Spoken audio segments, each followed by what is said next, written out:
de mes en mes y de sábado en sábado, toda carne irá delante de Dios para adorarlo. Si alguien quiere ir en domingo, llegará un día tarde a su cita con Dios.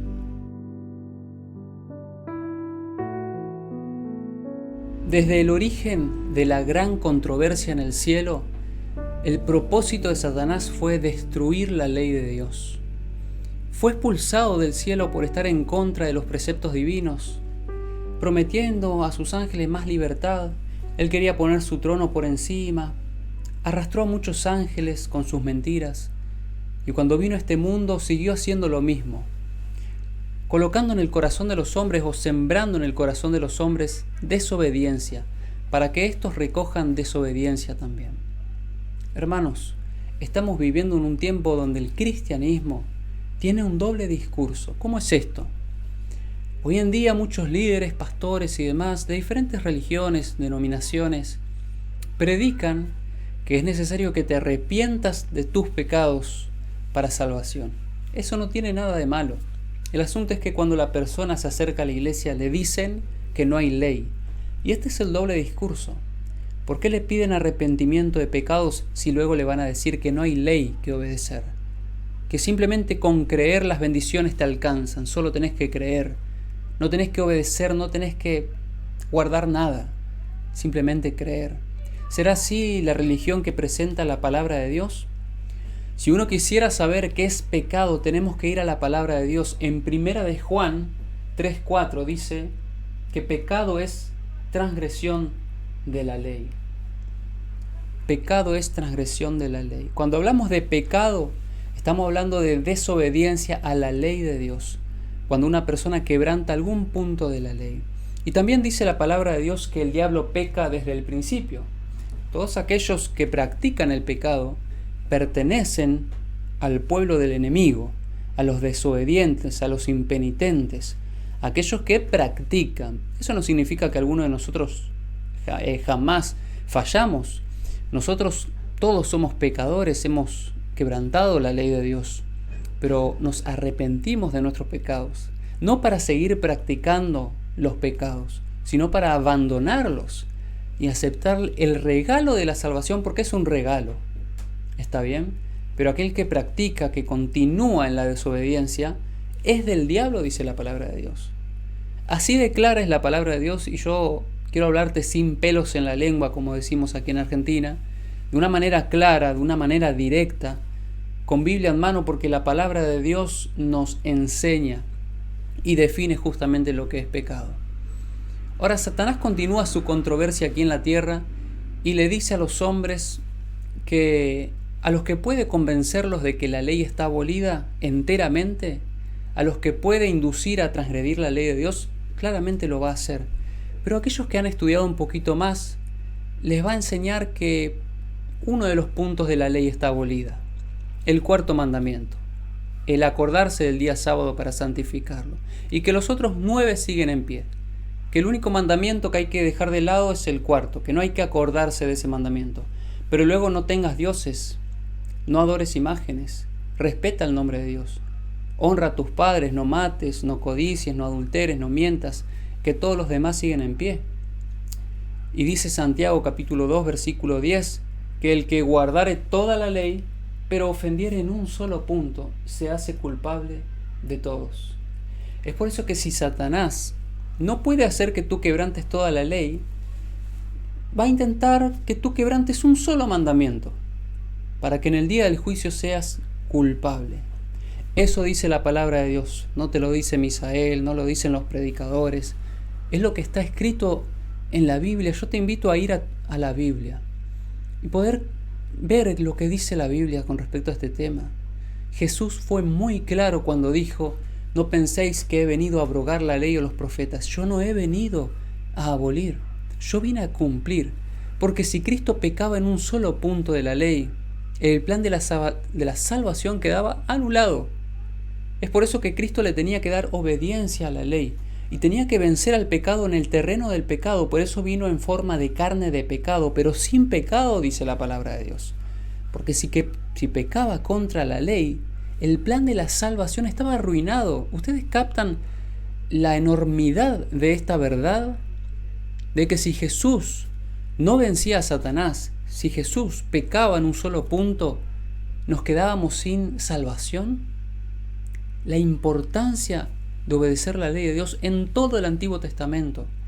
La ley de Dios estaba en el arca del pacto. En el lugar más santo del santuario, hermanos, si está en el lugar más santo, en el lugar santísimo, ¿es importante o no? Ahora quiero que mires lo siguiente en el santuario terrenal. En el atrio estaba el gran sacrificio que se hacía por los pecados. En el lugar santo, todos los días los sacerdotes entraban para ministrar, pero en el lugar santísimo había un arca del pacto. Cualquiera que la tocaba de manera irrespetuosa moría. Esa arca contenía una urna y en la urna contenía la ley de Dios. Yo quiero preguntarte, ¿qué es más importante? En realidad, viniendo de Dios, todo es importante. Pero muchos han llegado a considerar que la muerte de Cristo en el atrio fue más importante que ir avanzando hasta el lugar santísimo. Y ahora yo quiero decirte que todo es importante. Si Cristo no moría, nos quedábamos sin salvación. Si Cristo no moría, no tenemos acceso al lugar santísimo. Pero por medio de la muerte de Cristo, ahora una persona puede ir creciendo en la fe, en la gracia, en el conocimiento de la verdad. Y Cristo te invita a entrar ¿a dónde? Al lugar santísimo, dice la palabra de Dios. Jesús te invita a entrar al lugar santísimo, con confianza, que puedas ingresar, porque Él ya está ahí, y nosotros tenemos que seguirlo. Hace 2000 años Cristo pasó por el atrio, murió en la cruz. Cristo estuvo abogando por nosotros en el cielo, en el lugar santo. Y luego entra al lugar santísimo para interceder por nosotros. Y nosotros tenemos que seguirlo. El problema es que muchos se quedaron en el atrio. No quisieron ir un paso más en su experiencia cristiana. Es decir, me quedé con la verdad de que Cristo murió por mí. Pero, Señor, no me pidas que te obedezca. Señor, gracias por morir por mí, pero, Señor, no puedo dejar el pecado. Y no lo voy a dejar. Y encima los predicadores enseñan que no podés obedecer, que es imposible. Yo quiero preguntarte, ¿qué pasaría si una nación, un país, aboliera sus leyes? Ay, qué terrible sería, ¿verdad? Creo que tendríamos que estar todos encerrados porque cualquiera podría tomar tus pertenencias. Cualquiera pudiera quitarte la vida. No respetarían a sus padres, habría infidelidad por doquier. No habría respeto en el matrimonio, entre los vecinos. Pero ahora piensa, ¿qué pasaría si todos obedecieran la ley? Viviríamos en un mundo de paz. Es más fácil, hermanos, que una nación que tiene millones de leyes, es más fácil que una nación aboliera sus leyes antes que el creador del universo anulara su ley. Ahora, ¿cómo es posible que las naciones que por año ingresan miles y millones de leyes y preceptos y categorías, cómo es posible que la gente no se oponga a esas leyes? Cada tanto quizás discuten por alguna, pero la ley de Dios, que son 10 puntos, resumidos en 2, amarás a Dios y al prójimo, ¿cómo es posible ahora que sea cuestionada? ¿Cómo es posible que los mismos que estudian la Biblia te digan que no es necesario obedecer? Aquí está el doble discurso, y yo quiero abrirte mi corazón en este momento, pero también yendo con la palabra de Dios, para decirte que en ningún momento alguien enviado de parte de Dios en la palabra te habló mal de la ley. Ninguno. Yo te pregunto, ¿la ley de Dios es un bien o es un mal? ¿La ley de Dios trae consecuencias buenas o malas? La ley de Dios condena al transgresor. Si alguien está en pecado, tiene 2 opciones. O abandonás el pecado y aceptás el regalo de la salvación, o estás condenado, porque la ley de Dios condena al transgresor, pero también justifica al obediente. Por eso Santiago dice, no somos solo justificados por la fe, porque una fe sin obras está muerta. Entonces nuestra fe en Jesús se revela cuando lo amamos, y la prueba de que si somos verdaderos cristianos o no, se da en la palabra de Dios. Cristo dice claramente, si me amáis, guardáis mis mandamientos.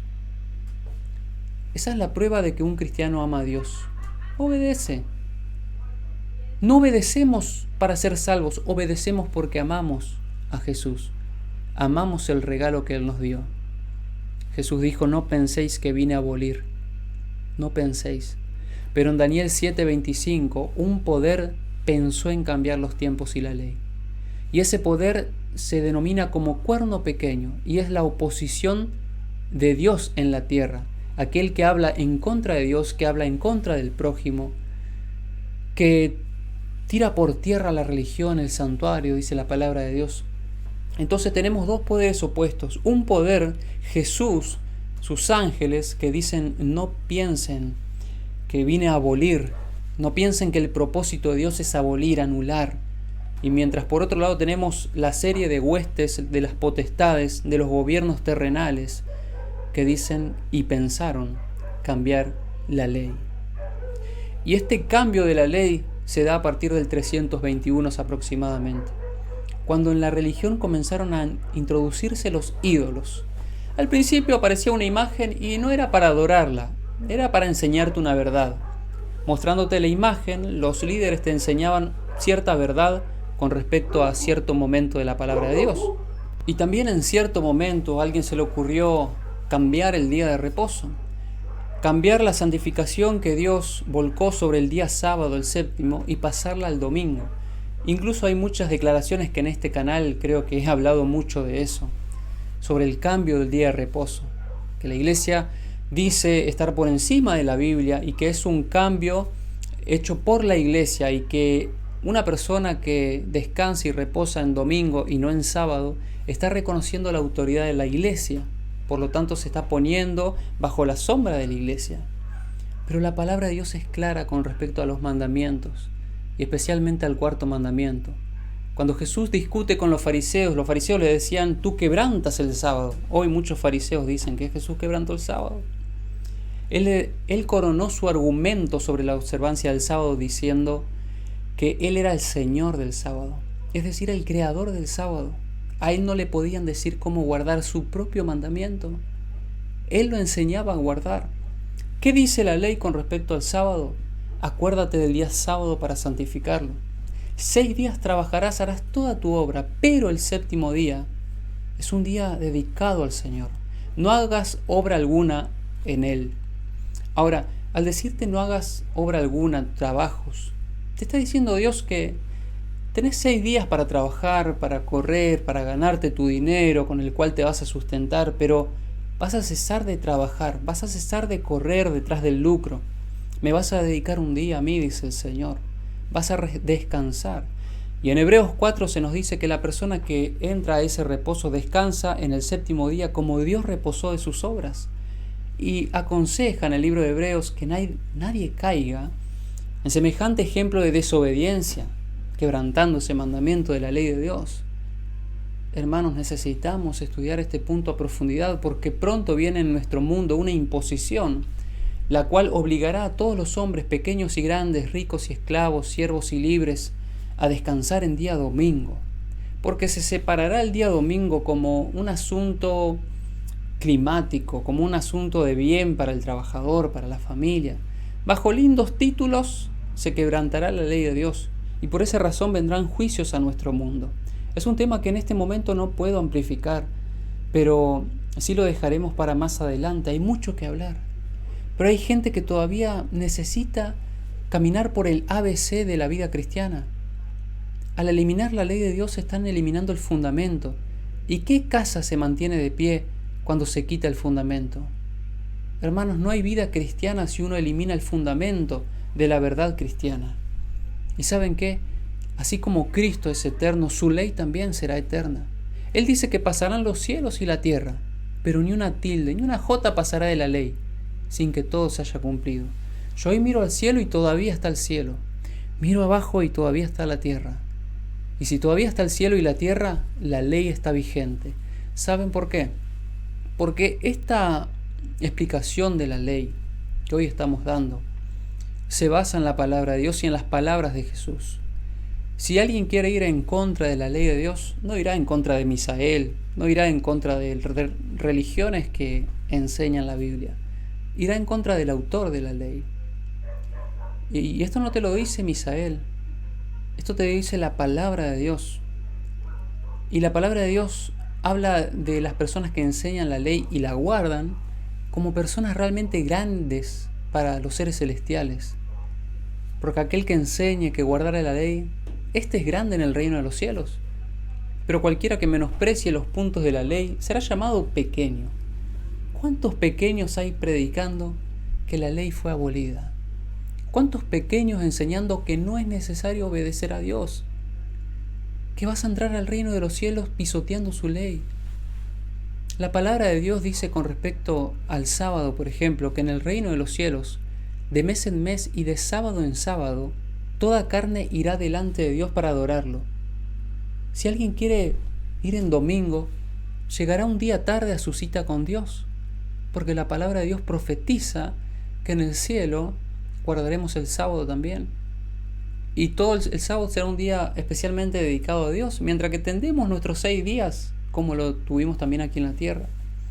6 días en los cuales dice Isaías que trabajaremos, edificaremos, cada uno comerá el fruto de su trabajo, plantarán viñas, y el sábado irán a adorar delante de Dios, dice la palabra de Dios. Y esto es muy claro en la palabra.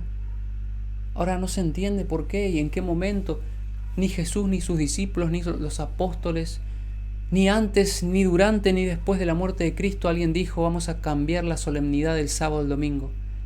Cambiemos lo que el dedo de Dios escribió y vamos a escribir con nuestro dedo humano en lugar de sábado, domingo.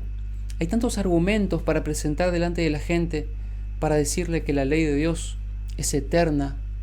Y sin embargo, queridos, yo el mejor argumento que te puedo dar es decirte a vos mismo que busques en la palabra de Dios si la ley fue abolida.